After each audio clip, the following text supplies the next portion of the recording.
तो स्वागत है आप सबका मेरे YouTube चैनल इम्तियाज क्लासेस में। और मैं हाजिर हूं आपके लिए डेली करंट अफेयर्स का एक नया डोज लेकर। आज है तारीख 19 मार्च 2021। तो हम लोग जानेंगे 19 मार्च 2021 में क्या इंपॉर्टेंट घटा है देश और विदेश में, जो आपके एग्जाम के पॉइंट ऑफ व्यू से बहुत ज्यादा इंपॉर्टेंट होने वाला है।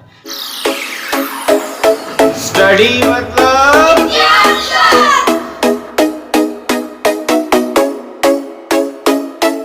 तो क्वेश्चन बोर्ड पर लिखा हुआ है, लेकिन मैं आप सभी से रिक्वेस्ट करना चाहूंगा कि जिन लोगों ने अभी भी मेरा चैनल सब्सक्राइब नहीं किया हुआ है, वीडियो को पूरा देखिए और वीडियो के आखिर में जाकर एक छोटा सा काम करना होगा, सब्सक्राइब करना होगा। सब्सक्राइब करें, हौसला बढ़ाएं। अगर वीडियो आपको समझ में आए, पसंद आए और लगे कि आपके लिए इंपॉर्टेंस रखता है तो आप इसको सब्सक्राइब करें, लाइक करें और अपने सभी दोस्तों तक शेयर करें। तो आइए चलते हैं आज के पहले क्वेश्चन की तरफ। तो पहला क्वेश्चन है, हाल ही में एक रिपोर्ट आई है, उस रिपोर्ट के अकॉर्डिंग भारत के हथियारों के इंपोर्ट में मतलब आयात में कमी आई है। वो रिपोर्ट है सिप्री की रिपोर्ट। वो रिपोर्ट किसकी है? सिप्री की। इसका फुल फॉर्म है Stockholm International Peace Research Institute. उस रिपोर्ट के अनुसार ये कहा गया है कि भारत के हथियारों को खरीदने में कमी आई है। तो वो परसेंटेज क्या है, कितना परसेंट कम हुआ है? वो ऑप्शंस हैं आपके 20, 33, 15 और 25।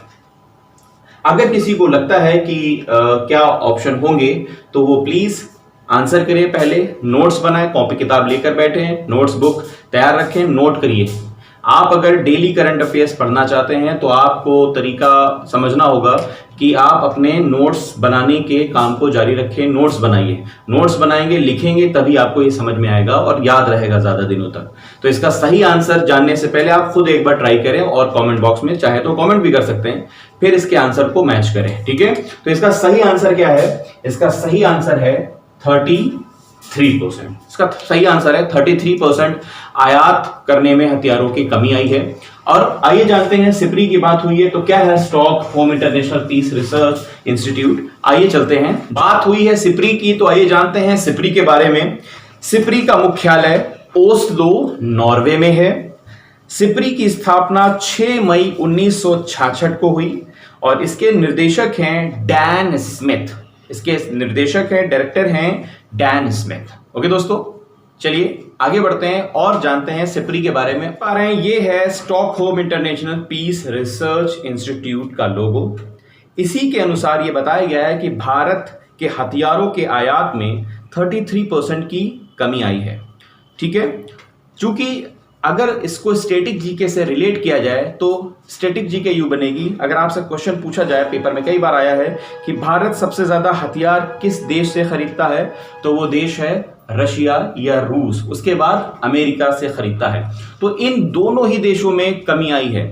अगर बात करें रूस की तो रूस से 49% खरीदने में कमी आई है। उसके बाद 46%, 46% कमी आई है आपके अमेरिका से। ठीक है दोस्तों, और अगर बात करें कि भारत सबसे ज्यादा रशिया और उसके बाद अमेरिका के बाद किन और देशों से हथियार खरीदता है, तो वो ऑर्डर है देशों का, जान जाइए। वो ऑर्डर है Russia number 1, Russia number 2 America, number 3 France, number 4 Israel. तो ये 4 देशों से भारत अपने हथियारों को खरीदता है। Number 1 Russia, America, number 2 America, number 3 France और नंबर 4 इजराइल। इन 4 देशों से सबसे ज्यादा हथियार ऑर्डर के अनुसार खरीदे जाते हैं। अगर आपसे एक और क्वेश्चन पूछा जाए कि बताइए कि भारत अपने हथियारों को सबसे ज्यादा हार्डवेयर जो बेचे जाते हैं वो किन देशों को बेचता है, वो है श्रीलंका और मॉरिशस। ठीक है दोस्तों, वो है श्रीलंका और मॉरिशस। थैंक यू दोस्तों, आइए बढ़ते हैं आगे। तो आइए अगले क्वेश्चन की तरफ बढ़ते हैं और अगला क्वेश्चन है, हाल ही में आरबीआई ने किस बैंक पर 2 करोड़ रुपए का जुर्माना लगाया हुआ है? 2 करोड़ रुपए का जुर्माना RBI, reserve bank of India. RBI का फुल फॉर्म क्या है? रिजर्व बैंक ऑफ इंडिया ने जो भारतीय केंद्रीय बैंक भी है, उसने 2 करोड़ रुपए का जुर्माना लगाया है। किस पर? इसका सही आंसर है SBI, state bank of India. तो आरबीआई ने हाल ही में 2 करोड़ रुपए का जुर्माना SBI, state bank of India के ऊपर लगाया है। तो आइए जानते हैं आरबीआई और एसबीआई से संबंधित स्टैटिक जीके के बारे में। आइए चलते हैं। तो ये है आरबीआई। आइए जानते हैं आरबीआई से संबंधित कुछ इंपॉर्टेंट फैक्ट्स और स्टैटिक जीके के बारे में।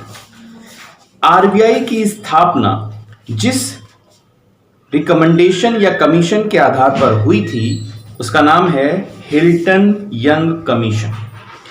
आरबीआई की स्थापना 1 अप्रैल 1935 को हुई। आरबीआई का राष्ट्रीयकरण 1 जनवरी 1949 को हुआ। आरबीआई ने हाल ही में दृष्टिबाधित लोगों के लिए एक ऐप लॉन्च किया है जिसका नाम है मनी ऐप। हाल ही में आरबीआई के ट्विटर पर 1 मिलियन फॉलोअर भी कंप्लीट हो गए हैं। और आरबीआई का फुल फॉर्म क्या है? Reserve bank of India. और आरबीआई के 25वें गवर्नर का नाम है शक्ति दास, और आरबीआई का मुख्यालय है मुंबई में।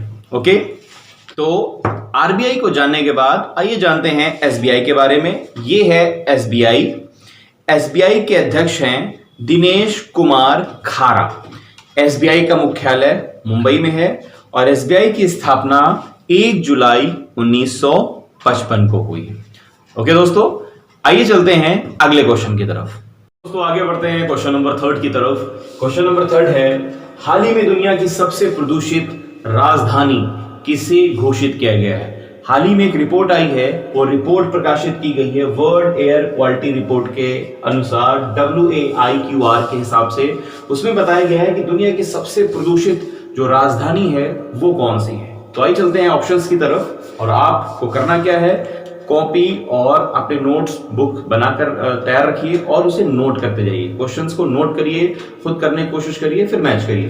तो पहला ऑप्शन है बीजिंग, टोक्यो, नई दिल्ली या इस्लामाबाद। ये सभी राजधानियां हैं और ये सभी राजधानियां ये किस देश की राजधानियां हैं? बीजिंग चीन की, टोक्यो जापान की, नई दिल्ली अपने भारत की और इस्लामाबाद पड़ोसी मुल्क पाकिस्तान की। तो इनमें से सबसे ज्यादा प्रदूषित जो राजधानी है उसका नाम है नई दिल्ली। नई दिल्ली हाल ही में वर्ल्ड एयर क्वालिटी रिपोर्ट के आधार पर सबसे प्रदूषित मानी गई है। तो आइए जानते हैं क्या है वर्ल्ड एयर क्वालिटी रिपोर्ट। हाल ही में IQAIR ने 2020 के अनुसार विश्व वायु गुणवत्ता रिपोर्ट के अनुसार एक रिपोर्ट प्रकाशित की है। उसमें नई दिल्ली को दुनिया की सबसे प्रदूषित राजधानी बनाया गया है। उसके आधार पर यह बनाया गया है कि ये दुनिया की 10वें सबसे प्रदूषित शहर के रूप में भी स्थान दिया गया है। मतलब दिल्ली को दुनिया का सबसे प्रदूषित 10वां शहर भी बताया गया है और राजधानी नंबर 1 पर भी है। ठीक है, जिसमें से अगर बात की जाए दुनिया का सबसे प्रदूषित शहर चीन का शिनजियांग है। अगर हम इस रिपोर्ट के आधार पर यह बात करें तो दुनिया का सबसे प्रदूषित शहर कौन सा है? चीन का शिनजियांग है। इसके बाद 9 भारतीय शहर दुनिया के सबसे प्रदूषित शहर हैं। ये सबसे चिंताजनक रिपोर्ट है हमारे देश के बारे में। दुनिया के जो सबसे 10 प्रदूषित शहर हैं उसमें से आखिर के 9 शहर हमारे देश के हैं, जिनके नाम कुछ यूं है: गाजियाबाद, बुलंदशहर, बिसरख, जलालपुर, नोएडा, ग्रेटर नोएडा, कानपुर, लखनऊ और भिवानी। ये वो 9 शहर हैं जो भारत के हैं और दुनिया का सबसे प्रदूषित शहर जो है वो चीन का शिनजियांग शहर है। और दुनिया की सबसे प्रदूषित राजधानी जो है वो है हमारी नई दिल्ली। आइए आगे बढ़ते हैं अगले क्वेश्चन की तरफ। अगला क्वेश्चन नंबर 4। हाल ही में फेडरेशन कप में गोल्ड मेडल जीतने वाला शख्स कौन है? हाल ही में किसने गोल्ड कप जीता है फेडरेशन कप में? ठीक है, तो कुछ ऑप्शंस यूं है आपके: धनलक्ष्मी, गुरविंदर सिंह, हेमा दास या अर्चना सुसिद्रन। इसमें वो कौन है जिसने हाल ही में फेडरेशन कप में गोल्ड कप जीता है? तो वो है आपकी धनलक्ष्मी। वो कौन है? धनलक्ष्मी है। धनलक्ष्मी ने हाल ही में फेडरेशन कप में गोल्ड कप जीता है। बात हो रही है फेडरेशन कप की, तो आइए जानते हैं ये फेडरेशन कप कहां हो रहा है, कहां खेला जा रहा है, कौन जीता है, किसने हराया है और ये खेल किस खेल से संबंधित है। आइए जानते हैं इन सभी सवालों के जवाब। आइए जानते हैं इस कप और इसके विनर और इसके डिफीटर के बारे में। कौन है, किसने हराया है, किसको हराया है, जल्दी से जानते हैं। इसका आयोजन, इस कप का, फेडरेशन कप का आयोजन पटियाला में हुआ। पटियाला कहाँ है? पंजाब में। ये जो दौड़ हुई है ये एक रेसिंग गेम था और इस दौड़ को 100 मीटर दौड़ का रखा गया था। हराया है धनलक्ष्मी, 22 वर्षीय धनलक्ष्मी ने जिनको हराया है उनका नाम है दुती चंद, और ये दुती चंद जहां की रहने वाली हैं उस स्टेट का नाम है ओडिशा। 22 वर्षीय धनलक्ष्मी का संबंध जिस स्टेट से है उसका नाम है तमिलनाडु। ओके दोस्तों, समझ में आ गया होगा। तो ये रहा है फेडरेशन कप और धनलक्ष्मी के बारे में। चलिए आगे बढ़ते हैं अगले क्वेश्चन की तरफ। आइए बढ़ते हैं अगले क्वेश्चन की तरफ। हमारा अगला क्वेश्चन है क्वेश्चन नंबर 5।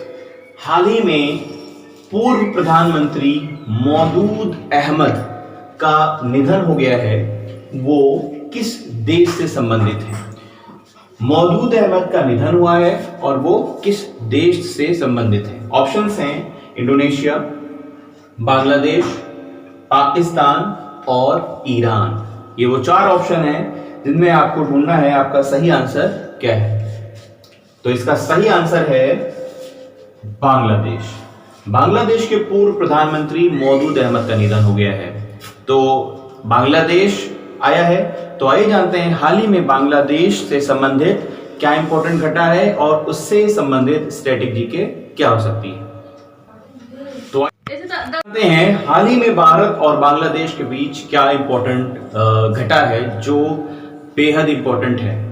हाल ही में भारत और बांग्लादेश के बीच एक मैत्री ट्रेन सेवा भी शुरू की गई है। हाल ही में भारत और बांग्लादेश के बीच एक मैत्री ट्रेन सेवा शुरू की गई है जो भारत के पश्चिम बंगाल के न्यू जलपाईगुड़ी से होकर बांग्लादेश के ढाका तक जाएगी।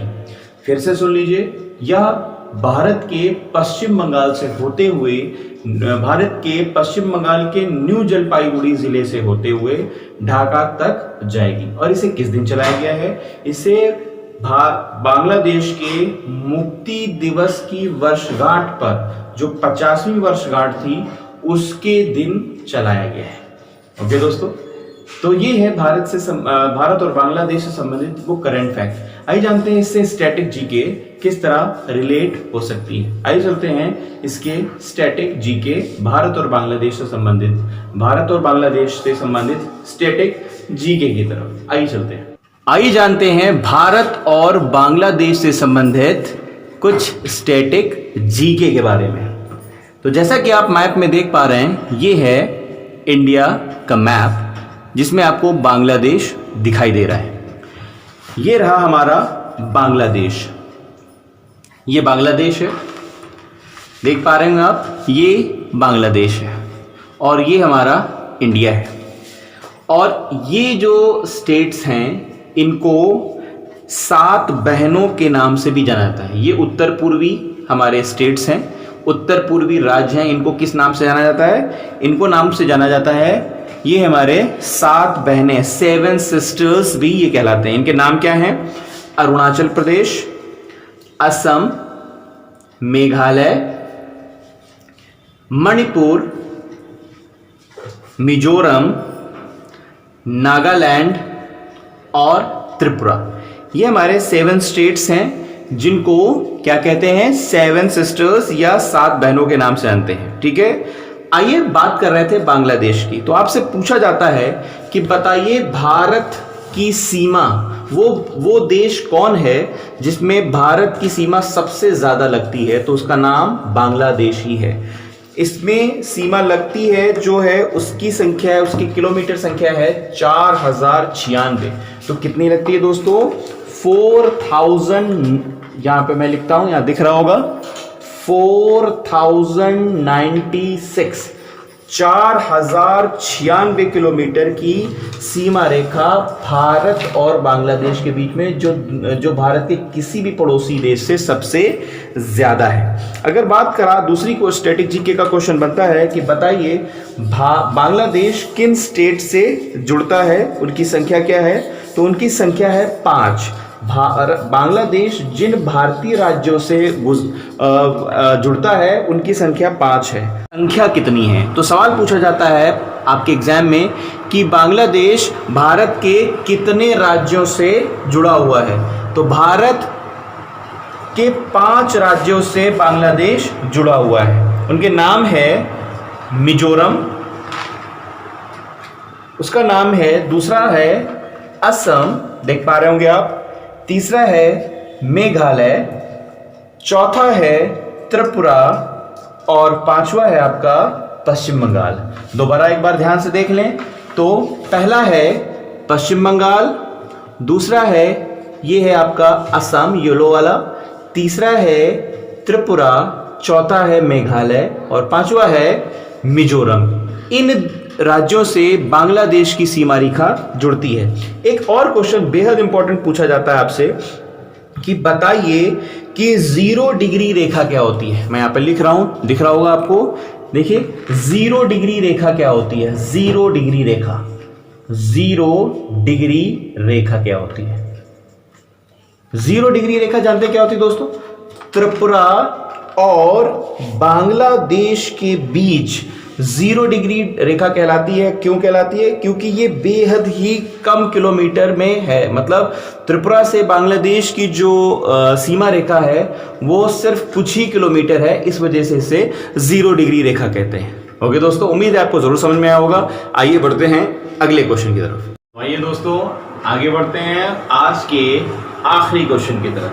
आज का आखिरी क्वेश्चन है, हाल ही में ओलंपिक गेम्स के लिए क्वालिफाई करने वाली खिलाड़ी, भारतीय खिलाड़ी कौन बनी है? हाल ही में ओलंपिक गेम्स को क्वालिफाई करने वाली भारतीय खिलाड़ी कौन बनी है? तो ऑप्शंस हैं हमारे बबीता फोगाट, मिताली राज, भवानी या पीवी सिंधु। तो हाल ही में जिन्होंने क्वालिफाई किया है ओलंपिक गेम्स के लिए, उनका नाम है भवानी। ओके दोस्तों, तो ये भवानी कौन है, कैसे क्या खेलती हैं, आइए जानते हैं इनके बारे में। तो ये हैं भवानी देवी, जिन्होंने ओलंपिक के लिए क्वालिफाई कर लिया है और ये एक फेंसर हैं जिन्होंने हाल ही में फेंसिंग विश्व कप में होने वाले कार्यक्रमों के कारण ओलंपिक में अपना स्थान हासिल कर लिया है। हाल ही में इन्होंने एक गेम में हंगरी टीम की स्पर्धा खिलाड़ी को हराया, जो कि कोरियन खिलाड़ी थी, जिससे इनको क्वालिफाई करने का मौका मिला है। भवानी देवी जो हैं, भवानी देवी वर्तमान में दुनिया में 45वें रैंक पर हैं। 2017 में इन्होंने फेंसिंग में भारत का पहला अंतर्राष्ट्रीय स्वर्ण पदक जीता है। ओके दोस्तों, तो ये रहे आज के वो इंपॉर्टेंट क्वेश्चन जो आपके किसी भी एग्जाम के पॉइंट ऑफ व्यू से बेहद ही इंपॉर्टेंट है। तो उम्मीद है आप सभी ने इनको नोट किया होगा और इनको समझा होगा और आप सभी ने बहुत ईमानदारी से पूरा वीडियो जरूर देखा होगा। अगर आपको ये वीडियो थोड़ा भी समझ आया हो, अच्छा लगा हो, तो प्लीज चैनल को लाइक करिए, सब्सक्राइब करिए और अपने उन सभी दोस्तों तक पहुंचाइए जो लोग किसी तरह कोचिंग नहीं जा सकते हैं और वो पढ़ना चाहते हैं। तो पढ़ने वालों के लिए थोड़ी मदद करिए। ना आपका इसमें कुछ जाता है ना हमारा, लेकिन उन सभी लोगों का, उन सभी स्टूडेंट्स का फायदा होगा जो लोग पढ़ना चाहते हैं। तो उम्मीद है दोस्तों, अब अगले वीडियो में हम लोग नई चीजें जानेंगे। 20 मार्च में घटित होने वाली नए इंटरनेशनल और नेशनल इवेंट्स के बारे में। चलिए दोस्तों, आज के लिए बस इतना ही। Thank you so much.